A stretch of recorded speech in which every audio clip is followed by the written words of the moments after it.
minutes. If you have not followed his Triple H horse racing podcast, you're missing out. It's one of the best podcasts in the country.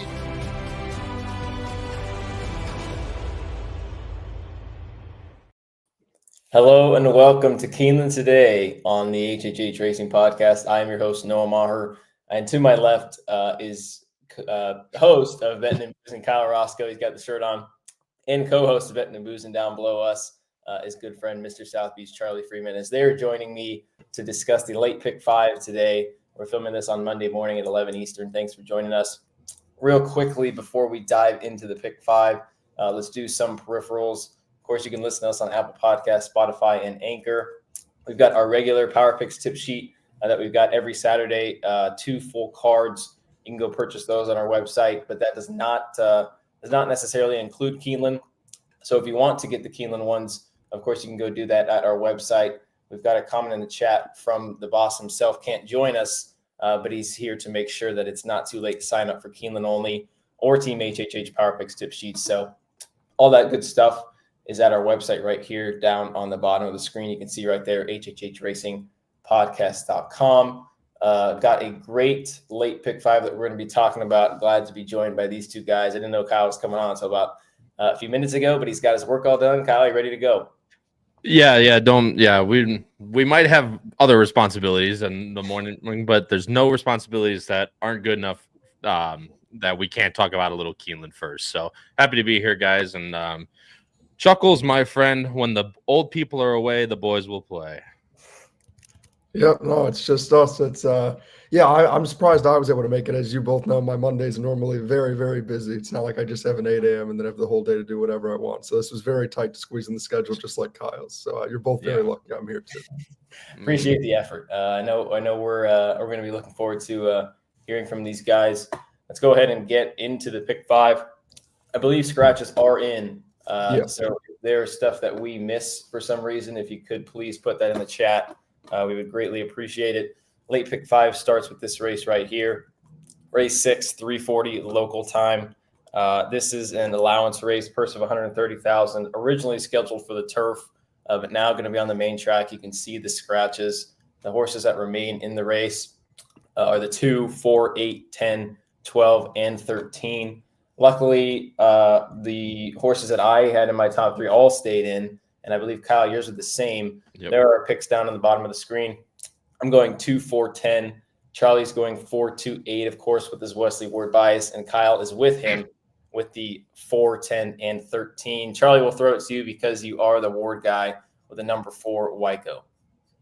Yeah, to be honest, when I was looking at this race originally, before we were thinking about weather or anything, I kind of was wondering, why on earth is this horse here? I get, that there was, a turf effort at Keeneland way back when, and some, Tapeta efforts are the all-weather at Turfway, but it really just seemed like this is a horse meant for dirt.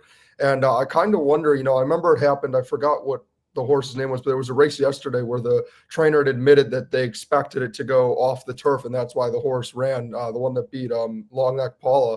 And I kind of wonder if that was at all what Wesley was thinking here. I mean, maybe he really did think this 4 was going to be ready for the turf, but to me, I think it might have just been more that he expected the race to scratch off. I like the bullet works because we always talk about with Wesley with his horses that he pretty much always at any age has them cranked. So if they're not, you should be concerned. And yeah, I think the recent dirt form, there's a lot to like, a lot of high 80s, strong efforts. And also what a little different from most Wards is this is one who doesn't need the lead, which I like. And I just think the 4 by far is the best form on dirt as well. Yeah, Ward throws the blinkers on, Kyle. Yesterday, inside speed was very good, and this is it right here. It was good for every race, but the one I needed, of course. But yeah, look, I kind of agree with Charlie. I think Wyco might have just been in this spot to, if it with all the weather, to scratch off, and should have a pretty easy way around the track here. It's not my most creative pick. It's not my most fun pick I've ever had, but Wesley Ward ships in here. Of course, yesterday didn't have too good of a day, but looking to turn things around here, Wyco is going to be the favorite. People are going to hammer Wesley Ward around here. So, again, not my most fun or creative pick, but it's one that definitely needs to be considered. Yeah, he's probably going to go off as a favorite, and he's a very likely winner of this race, especially with it coming off. I'm going with the 2 Georgie W for Will Walden, who basically won every race last fall with the horses that he entered. Yeah. I have a hard time believing that Mike Smith's actually going to be here today. So I'm assuming this is maybe an Irad or a Jose, and maybe he's able to do what he did in the last race yesterday with money supply. He was able to get the job done about 6 or 7 to 1. It's a terrific ride from him. He's got numbers on the dirt. He broke his maiden, or sorry, he didn't break his maiden, but won his second start on an off-the-turf event at Indy. Then Walden threw him in the Indiana Derby. He's only been on the turf since then, and obviously he's had his issues because he's only run 5 times, and he is a 5-year-old at this point in his career. But he throws the blinkers on. I just think he's going to kind of be sitting that pocket spot, probably behind Wyco. I think the 8's got some speed that can maybe press Wyco a little bit, and hopefully whoever is on board Georgie W is able to sit that pocket trip. So I'm going with the 2. Let's talk about some others. Kyle, I'll throw it back to you. You've got this horse I'm a little interested in. Tough Little Nut, 12 to 1. Probably not going to get it, but his one off the turf effort was pretty good. Yeah, and Arlington legend, of course, Chris Block. Gotta respect him when he throws in here. And yeah, this is one that's been running on the turf a lot. Chris Block's obviously a lot more known for his turf runners, especially around the Midwest. But no, that one race in the wood chipper was actually very good, finishing behind one of Chuckles' favorite horses in Laganos. But Laganos came back to run a decent race yesterday in an off-the-turf effort as well. So if he runs anything back to that, obviously he's going to need a little bit of pace to run at, which he might not necessarily get to win. But I think for at least a little bit underneath Noah, this one's at least worth a look to round out exactas and tries. No, I completely agree. I think it's mostly 2-4. I don't know if the 10 can win, but if I'm playing any kind of verticals, I'm probably going to use him just because we've talked about it at length. That wood chipper I thought was pretty good. Laganos ran just fine yesterday. Charlie, we'll let you finish things off. You've got the 8 in third, which is the only horse that we haven't touched on. But this is Oscar, another speed threat for Morales and Blair. Yeah, I just think honestly with the conditions, and again, that we have lots of horses here that are either mainly supposed to be turf or turf, and they're also deep closers. I just have a feeling this is going to be one of those races where they just don't go that fast on the lead. And if you're not one of those main horses, you don't really have much of a chance here. So the only chance I am taking here is I do think this 8 will probably be the one that ultimately gets the lead. I think Wyco will obviously be pretty forward too, but as we touched on, he goes further and can sit off.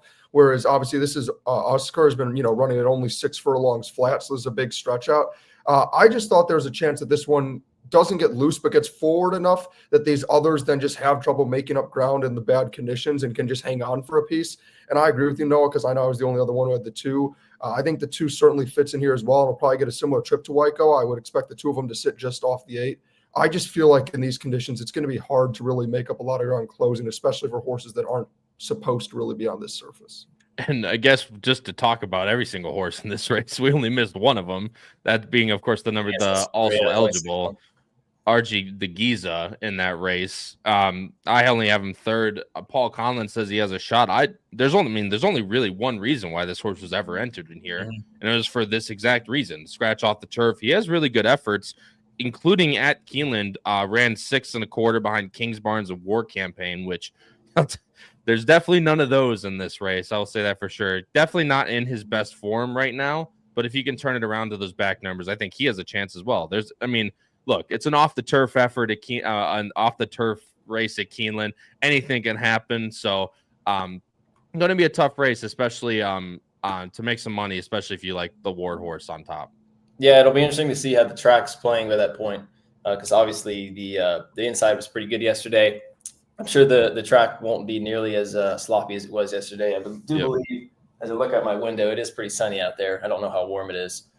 So hopefully it warms it up a little bit. We maybe get a good to maybe even fast track today. God, we hope so. We'll see.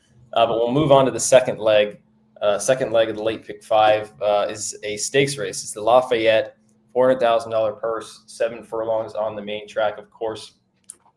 2 scratches, one of them very big scratch. The one gunmetal, who I believe was a very speedy type, and then another scratch of the 7 One True Chance.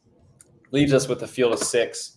Let me get the picks up on the screen now. I'm going 5-2-1. Charlie's going 2-1-3, and Kyle is 2-5-3. Charlie went first last time, so I'll go to you, Kyle, with the heavy favorite. It seems to be in the number 2 Colloquial. I mean, what am I going to say about this horse that hasn't been said already? I mean, this horse is going to be 1-2 now with the scratch of gunmetal. That last race was just so impressive. Driving, I mean, visually, a lot of us are visual handicappers. We love to watch replays. The line speaks for itself, guys. The 7 lengths, you could see him. He's ranging up to the outside, and he just absolutely powers away from 1/900. By the way, who came back to win his next race for our good friends. I believe that's an Adelphi racing horse, if I'm not mistaken. So he came back to pair up that 92 buyer as well. So the form holds, and if he gets any type of easy trip in here, a lot of these horses might be just vying for second. Yeah, I think you're probably right.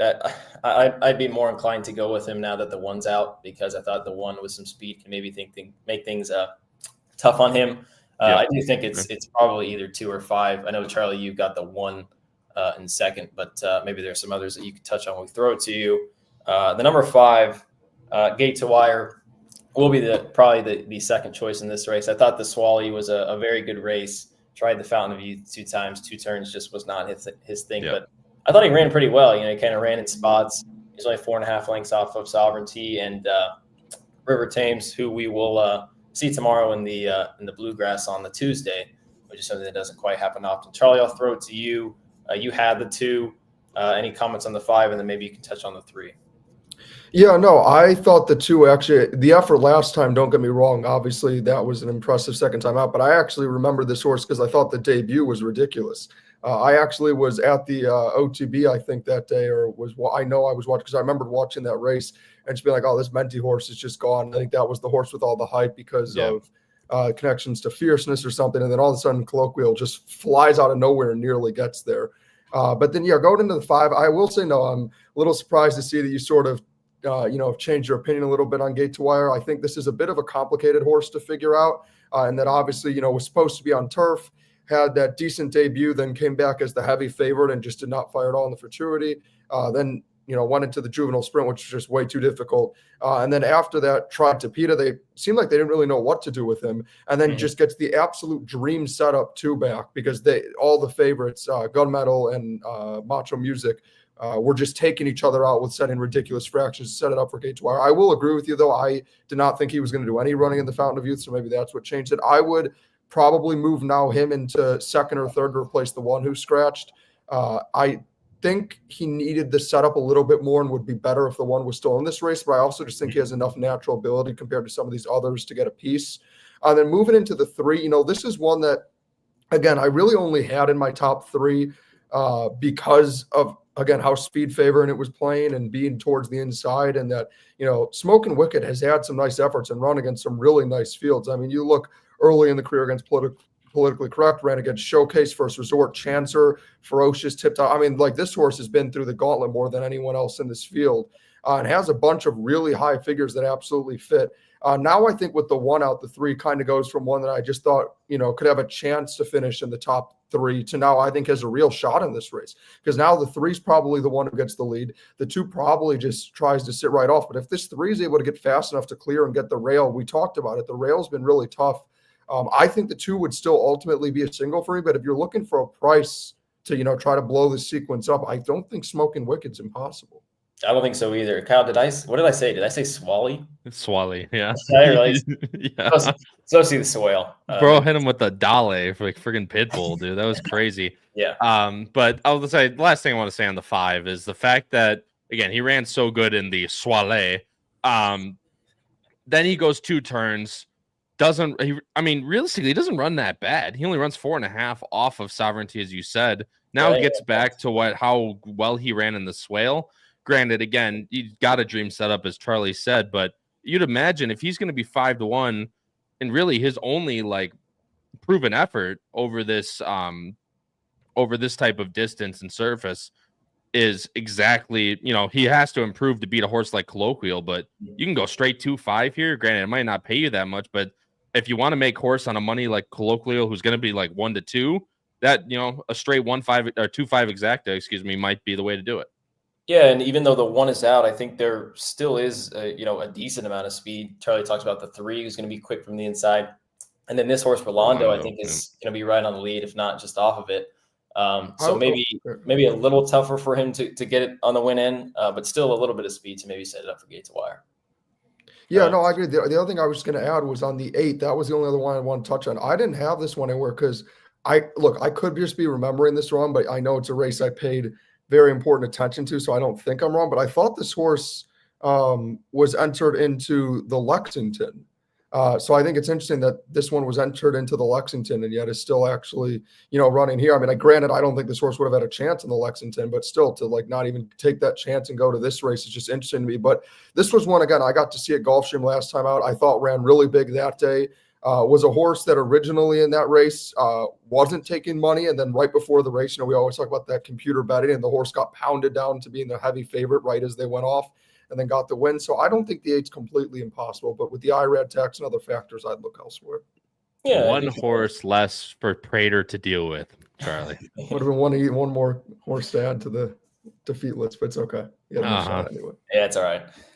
Move on to the next race. The next race is the second biggest race on the card. It's race 8. It's the Transylvania. It's a grade 3. It is the first turf race of the meet that we will be able to see. So obviously we don't know how this track is playing, but obviously there is going to be some giving the ground. I was at Keeneland yesterday. The turf looked very wet. So I'm actually a little surprised that they're actually running this race today. A big field of 12, and I believe there are 4 AEs, the 13, 14, 15, and 16. I think they're kind of waiting things out to see who they're going to stretch out of this race. So I would pay attention. Mile 16th on the turf, of course. They got the rails at 20 feet. Let me get the picks on the screen. And gentlemen, we are all going with Kyle's girl, Cherie DeVoe. We're going with the 2, Reagan's Wit. I'm going 2-7-1. Charlie's going 2-11-6, and Kyle's also going 2-11-6. I guess we got to go back to Kyle because he is currently hitting the T-pose for his girl, Cherie DeVoe. Kyle, what'd you like about the 2? Take me home, country roads. This horse, I've been waiting for this horse to come back after that last race. Super green in the Columbia down at Tampa. That fairgrounds race, granted, probably didn't beat too much, but did have a couple next out winners coming out of that race. On softer turf, by the way, was 12 lengths back, was nowhere near anybody, and absolutely, I mean, you can see it on the form. It can speak for itself. I'm going to hammer the absolute crap out of this horse. And if I'm wrong, then the day is done. But for those that don't follow me on Twitter, I'm going to post every single day on horses to play. This is number 1 for me. Once I heard, I think my exact comments in my DRF note sheet was play if magically on the turf. And somehow the racing gods have gifted the turf course to run on today, and this is going to be the irresponsible wager of the week. That's for sure. Irresponsible wager of the week on a weekday. On a Monday. That's right. Yeah, I really hope I'm wrong about this, but I think this horse is going to take a lot of money. I told you before the show, 9-5, 2-1 wouldn't shock me. No. I want to show the last race because we can see just how green she was in here. Let me try and fast forward to the stretch here. Here she is. She's trying to get to Zulu Kingdom. You can see she kind of gets stuck on her wrong lead, and you figure Zulu Kingdom's kind of home at this point. But then it takes her about 8 strides to switch back on, comes with another run, and just loses by about a long neck. But gallops out well. We all know what Zulu Kingdom is capable of. Was in the Breeders' Cup. I was coming back, got a perfect trip that day in the Columbia. So very logical. Charlie, obviously you like. It's a him. This is a him. It's a him. I guess I don't have any water to drink with me, but Charlie, you've got the 2 on top 2, and then maybe you can talk about your boy Mibago, the 11. Yeah, no, I wouldn't say Mibago's my boy. I would say the horse I have in third is our boy, and I'm incredibly hurt and questioning all credibility of yours that you didn't have verses anywhere, knowing how much this horse has made us. That being said, yeah, I thought the 2 was absolutely the horse to beat. I think the only saving grace for Kyle is that Mibago still has big numbers and IRAD, so I think that's the only thing that could help him get a better price than he deserves. To me, Reagan's Wit in general should probably be 2-1 in this spot, maybe 5-2. But with the conditions as they are, I'd probably have Reagan's Wit closer to 7-5. I think you'll probably end up getting closer to 9-5 or 2-1 because of again, Mibago's numbers and with Irad aboard. But yeah, I thought this horse was incredibly impressive at Fair Guns. Remember Kyle getting so excited for that race and telling us all in advance to just take the free money. Should have done it. I don't think I bet that race. Then I actually did bet this horse in Tampa. And I just remember thinking exactly what Kyle was thinking. Just like that was the best horse in this race. And to make that big of a jump against, I know we all kind of like to hate on Zulu Kingdom, but the reality is that is a much more proven horse than Ravenswood, who's run against much better. And to, take that big of a jump for someone like Street of O, who's not normally that aggressive, just speaks volumes to the ability that she and West Point think this one has. But yeah, moving into Mibago, obviously being Mr. South Beach. We got quite a few South Beach horses in this race. This is kind of like a little bit of a Gulfstream light kind of race that's being run in Keeneland. But yeah, Mibago, incredibly proven, has won, has put good efforts everywhere, was won at Woodbine, ran a decent, fifth at Del Mar, and then ended up going to Gulfstream. That's really where the switch sort of flipped. And, I thought the effort 3-back was really impressive. Dominated, hit that review as a horse that Noah and I have liked in the past. Then did not run well in the Tapeta at all, but still won. And I think, again, just speaks volumes to the ability. As I thought he had like a B- B effort that day and still held on. And then after that, just went right back to his form and then some, and realistically ran probably the best effort anyone in this field has run outside of the 2's effort 2-back in this field, at least to me visually. Last time they set crazy fractions. I thought, maybe Irad's too confident with Mibago and allowing him to run these fractions, but it didn't matter because he finished in 132 and 0.5, which is a ridiculous time for the turf course. Could end up just being loose and making us all look like idiots and win anyway. Wouldn't surprise me. I really do think this is a 2-horse race, but again, I'm just banking on the ability of the 2 and the experience on good. But we do have to acknowledge, I know Kyle doesn't want to hear this, but that Mibago did also get a win on the good turf. So unfortunately, Mibago also has some experience here. I really think on a ticket, though, this is just 2 or 11. I'll tell you what, Noah, though, especially in the fall, obviously the spring and the fall play a little bit differently at Keeneland by the weather, but the turf course was super tiring last year in the fall. Speed did not play well on it at all. And the fact that there's even a lot of moisture in the ground, especially with other speed in this race, I feel like Mibago is going to be undervalued at, something like 2-1 in this race. No, I think you're exactly right. I had a tough time figuring out what I wanted to do with him because the other speed is just who's inside and Clock Tower. And I think Clock Tower is probably faster. He's got one way to go.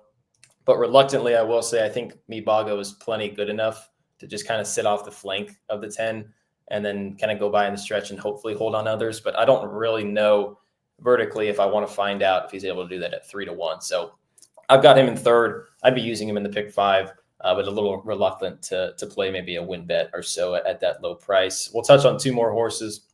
Troy, I'll throw it back to you because you did mention this horse is 6 versus 10-1. Kelly Green doesn't ship a ton of stock to Keeneland. I think when I looked it up, this trainer is 0 for 6, I believe, over the last 5 years. And a horse that is getting good of recent, a win last time that benefited us well, and another one that's going to kind of sit a stalking trip, maybe get the first jump. Yeah, it's 2 for 2 in races that we have played versus and won both times. So that's obviously a good sign. Also working monster in the mornings, which is important with that 46 and change on March 21st. Look, I think you're going to get the setup. I know you kind of told me as I'm learning more and more about Keeneland how good Luan Machado does here and that he's kind of underrated at this track. I know we always like to make the joke about that one race, but putting that aside, he genuinely is a very talented jockey at these tracks.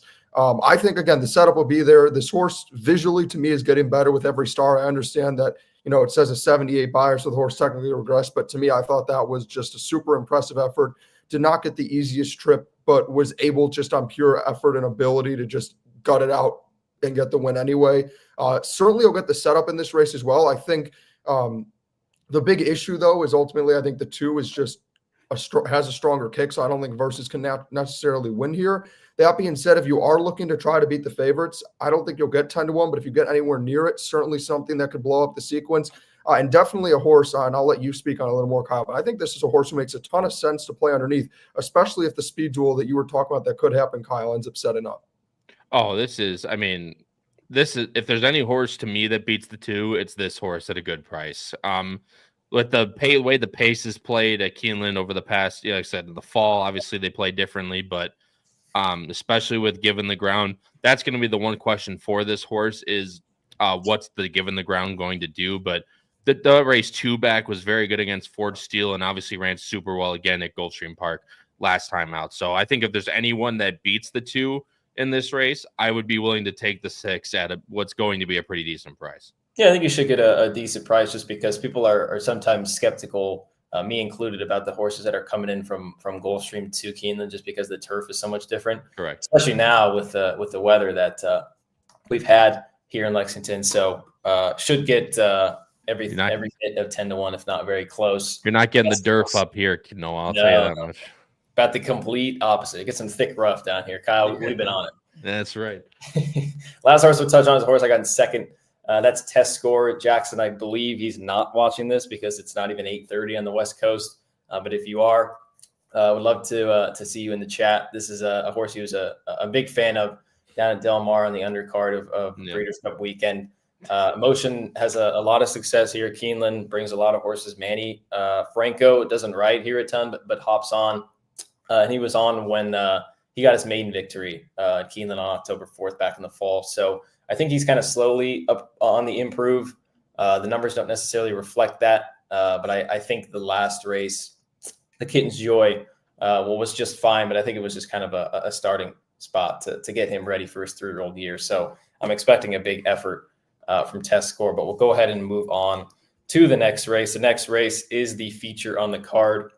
It is the Grade 1 Central Bake Ashland, $750,000 purse, mile and a 16th on the main track. No scratches in this field of 8. And let me get the picks on the screen. We're all going with 3 different horses. I'm going 3, 4, 6. Charlie's going 5, 4, 6, and Kyle's going 6, 4, 8. Charlie is back to the Wesley Ward Glove. Shocker. Going with the 5, running away, a speedy type for Corrales, hoping to get somewhere near that 3-1. Yeah, and I got to be honest, I am shocked that neither of you have this horse anywhere in the mix. I think if we're just looking on most impressive performances, I think there's an argument that Running Away has it over everyone else in this field. Look, for me, I shout out to the boss man Howard for showing us where we can find all the workouts for free at Kentucky. So I got to watch Running Away, and again, I mean I already had the numbers to see it, but not sound like a broken record as I talked about it earlier, but Wesley likes to have his horses cranked. And I think to be off a layoff and to be working as well as she was visually in the mornings kind of just sort of solidified where my head was at. This one took a very interesting career path. Was dead on the board on debut because Wesley rarely has a horse debut on, turf going a mile and a 16th, and yet just barely got nipped by Virgin Colada. Shout out Virgin Colada. And then, Wesley really thought maybe this was a turf horse after that, despite, sire gun runner, and then came back at Keeneland, lost at odds on by a neck, and then Wesley had enough of that, switched to dirt, won Going Away on the lead, and then did it again last time impressively in a stakes and got bet down as if she was a sure thing to win despite moving up to stakes company, and she proved to be so. Despite setting pretty decent fractions, was able to win Going Away. Obviously, the layoff's a question, but again, she's working really forwardly. I think the big question, and I'm sure both of you this is where you'll push back, is what's going to make this interesting is, your 2 main choices, the 5 and the 4, are both speed horses that also, quite frankly, both at least seem to need the lead. Running Away has been able to get it in every start and has been either a winner or a very close loser, whereas with Mahima, obviously got the lead in her early starts, and then last time could not make the lead, and then she honestly just did no running and was disappointed and just faded back to lose by 4 lengths. Yeah, I trust Wesley off this layoff. I trust that if he's being aggressive in this spot, he really likes what he's seen with her. Visually, to me, again, I get she doesn't have the numbers of the 4, but she's been the most impressive. Her works in the morning have looked great, and I really think she could be sitting on a big effort here. Cal, I don't know what you thought. I thought she was going to have to work very hard if she's going to be able to clear in this spot. I know there is the speed of Muhima down to her inside, but there's also the speed of the 1, Look Forward, who scratched out of the Santa Anita Oaks, I believe that was last Saturday. And we always talk about that West Coast speed is certainly speedy, so it could affect her there. That's why I don't have her in the top 3, but let's go and get your opinion on the 6, Take Charge Milady. This is another horse that scratched out of an Oaks Prep. She scratched out of the Honeybee. No, not the Honeybee. No, the Fantasy. Yeah, thank you.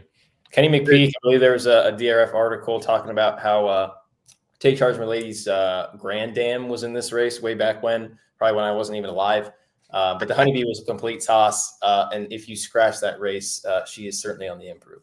I mean, she makes all the ton of sense in here. And obviously the hope is that the track plays a little bit differently as it did to yesterday, with the track drying out, hopefully plays a little more fair. You guys know, I don't gravitate towards Kenny McPeak, and it's nothing against Kenny at all.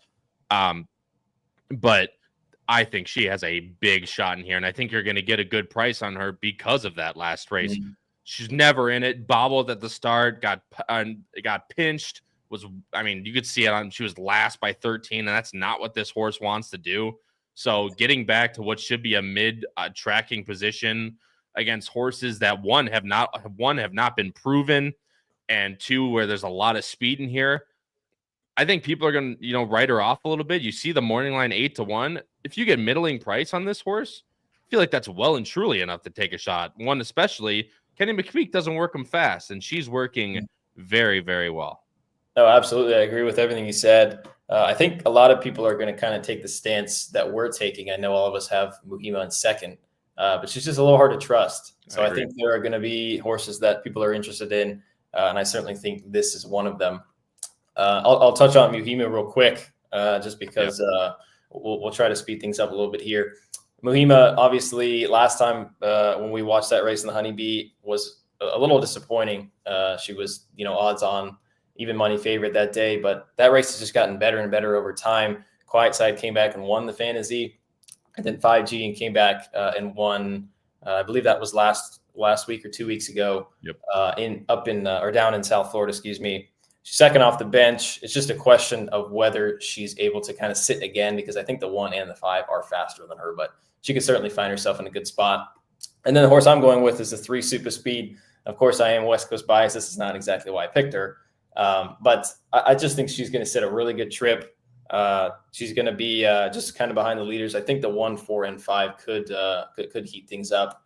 Her last race was her first effort on dirt. It was just fine. She battled all the way through the stretch with Mason, just kind of lost that battle there.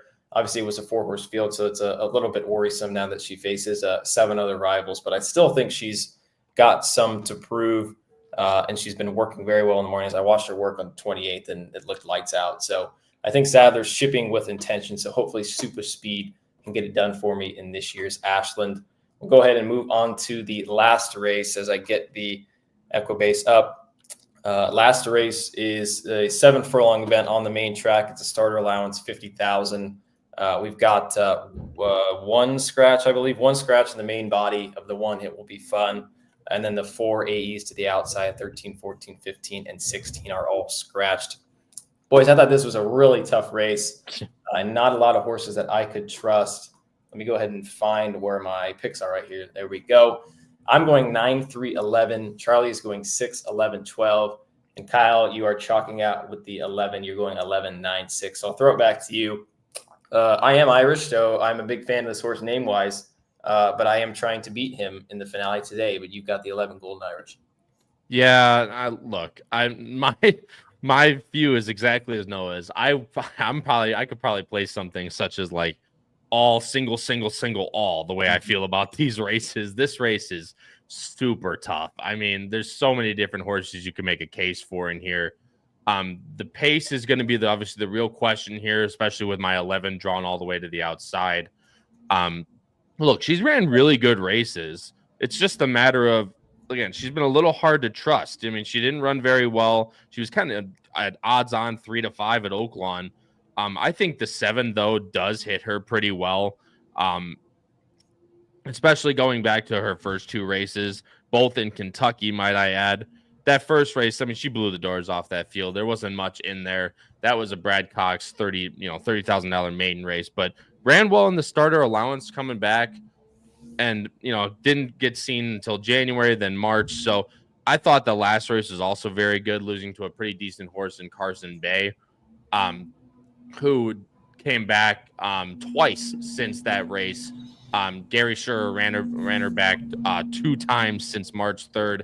Didn't run the best on the turf. Tried her on the turf, was nowhere, and then still ran well in that race. And at Evangeline, just didn't get the job done. So not the most flattering form, but I just feel like she could end up being the best horse in the race. And with with speed, there's not really too much speed to her inside. So I'm hoping that she can get near maybe sitting off the flank at the leaders and just go and just hopefully be a better animal. But it is a pretty soft pick for me in a wide open race.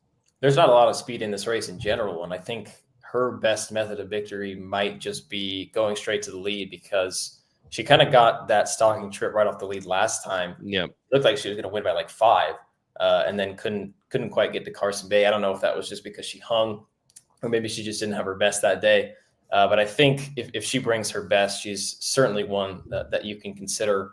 Charlie, let's go to you with your top pick. You've got the 6 Bred to Run, who I did give a look to. Again, like I mentioned, there's not a ton of speed, so as long as Pratt doesn't have her too far back, I think she's got a real good shot here. Yeah, I was surprised. I kind of expected you to have the 6 in the money, maybe even on top. I mean, you have your favorite jockey and Turfway Takeover. I thought this was pretty much a shoo-in. Look, this is a tough race for me, and I'm honestly just trying to use we call me Mr. South Beach, and I know you're quote unquote West Coast bias, but to be honest, because I don't bet California a ton, I more so have used your info and help in the past, specifically at Keeneland. And the thing I tried to shy away from the very first time I ever bet Keeneland was I don't like Turfway, and I think it's all the stuff you were saying is BS. And then I kind of got stuffed into a locker within the first 2 days of watching racing that you were right about it. So I'm just banking on the fact that, Pratt, I feel like could have jumped on some of these others. We rode the 11 before. I feel like he chose this 6 for a reason. I thought the effort last time out was honestly not that bad, considering they didn't go that fast and didn't have much setup. Now, I don't think there's a ton of setup, to your point, but I still think there's enough speed to provide something. And I just trust that if Pratt's getting on her, that he thinks there's something there to build on. Also, obviously only is running Keeneland on the turf, and had it, honestly, that was probably one of, the best efforts she had. So I just think going back to the dirt, though, truly means that, they think that they can still figure out something with her on the dirt. This race is wide open, but if I'm getting Pratt at 9-2 on a horse, I have to give it a try in a race where I don't think you can trust anyone. I think you're probably right. I mean, Pratt doesn't have to ride this race, but the fact that he, sticks around for the finale after a big grade 1 like the Ashland, I think is something to pay attention to. The one thing I did like about her, the horse that she lost to last time, Bourbon Memory, has just been a complete freak up in Florence, Kentucky at Turfway. 4 for 4, one of them including a 10 1/4 length victory, but was a dead heat. So you had 2 horses that were 10 lengths clear of the rest of the field, but she's just the filly for Walsh. It's very good. So she's been running into some nice company. I'm going with the 9 Royal Princess. This is for Jaime Torres, Brittany Russell. I think this horse is on the improve. You look at her time form numbers at 89 last time, and her maiden victory is really not that far off this group. I think the 11's got 11 had like a low 90s last time. So I think she's still improving. Liam's maps, I think, she's going to appreciate the giving the ground, obviously, with the weather that we've got. I watched her work at Keeneland. It was just fine. I don't think she's going to have any problem with 7. And with the lack of speed in here, I think Jaime Torres hopefully will have her kind of just off, maybe second flight. So I gave a look to her. Kyle, you've actually got her in second. I just realized that. So you like her as well. Let's touch on 2 more horses. Charlie, let's throw it back to you. You've got the 12, Sister Carly, not Charlie. Was a winner last time at Turfway, beat a horse in Bindi, who I believe is the 8 horse in here. It could be a speed threat. Second off the bench for Thomas Humphreys. And interesting, despite getting the job done, is a longer price in this race. And no, I did not pick this horse because it sounds like Sister Charlie. I normally actually never bet horses with my name, to my own detriment. That being said, again, the post position is a concern. But for me, I like that Machado stays on. And also, I just keyed in on the fact that this horse on her debut, ran in an incredibly tough debut race. If you look at who came out of that field, I understand, the horse was 50+ to 1 and ran 6th, but, ran against Echo Sound and Evanescence, who then came back to win. Those are some serious horses on the dirt, and, still ran an okay effort, nothing amazing, but certainly enough where I think this horse could build on that dirt effort, and you're certainly going to get a price. The question is obviously just navigating the 12 post. I think if you're alive in this pick 5, you're going to have to spread pretty deep in the finale, because I think it's a very challenging race to finish things off. Kyle, you got something to say? No, I was going to say, a lot of people love the 11. Like Chris Couples as well loves the 11. So, I mean, if the 11 doesn't win, you could argue 6 different horses in here. So I completely agree with you guys there. Could be a bunch of them. Yeah, I'm with you there.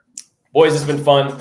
This is the first time I've hosted one of these morning shows. It's been a blast to have both Kyle Roscoe and Charlie Freeman joining me. I've been your host, Noah Maher. This has been Keeneland Today Monday morning. Good luck to everyone playing Keeneland today, and we will see you all next week. Take care.